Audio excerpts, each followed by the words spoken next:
5 seconds to go.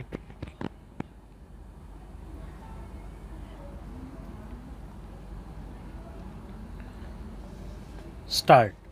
Shri Raghavendra Kumar Singh, Learned Senior Counsel for the Respondent University, has invited the attention of the court to the entire material relating to parliamentary debates, the deliberations of the Standing Committee of the Parliament, and the objects and reasons to contend that, firstly, the university was established under a special act, namely the 1994 Act.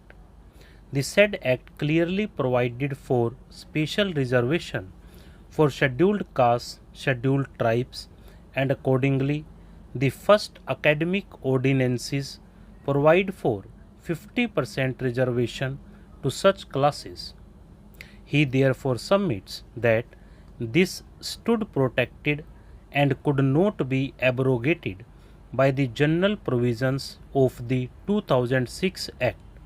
His contention is that the 1994 Special Act continues to hold the field, and any exercise of framing of ordinance under the said Act that provides for 50% reservation could not have been taken away, for which the amendment in the 2012 Act came to be introduced.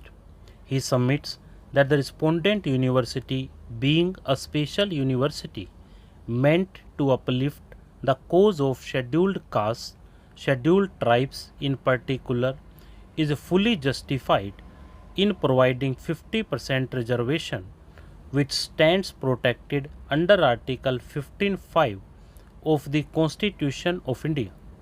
He submits that even if the validity of the 2006 Act has been upheld, the same does not abrogate the provisions of the 1994 Act that can still exist independently and which now stands even otherwise protected with the 2012 Amending Act.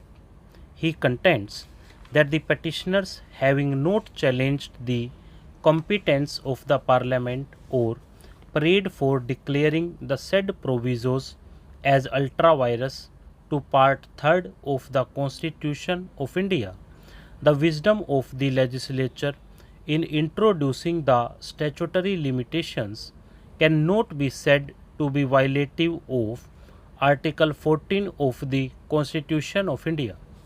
He submits that the provisos simply preserve and contain what was provided under the 1994 Parent Act of the University, and hence all the arguments advanced on behalf of the petitioners deserve to be rejected.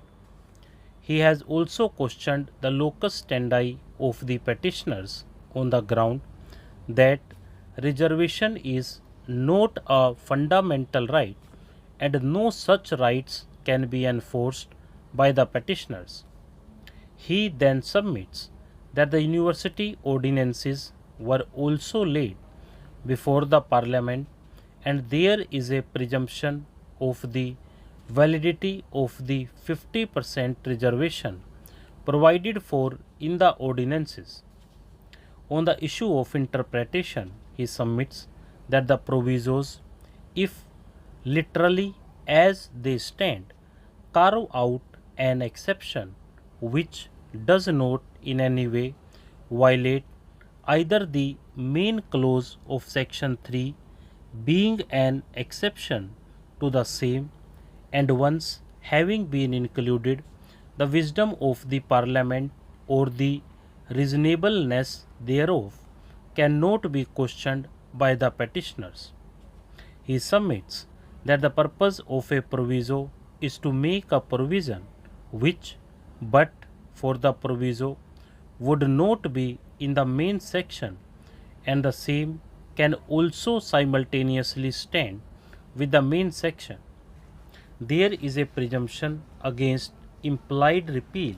As such, the 2006 Act does not override the 1994 Act, which is a special act.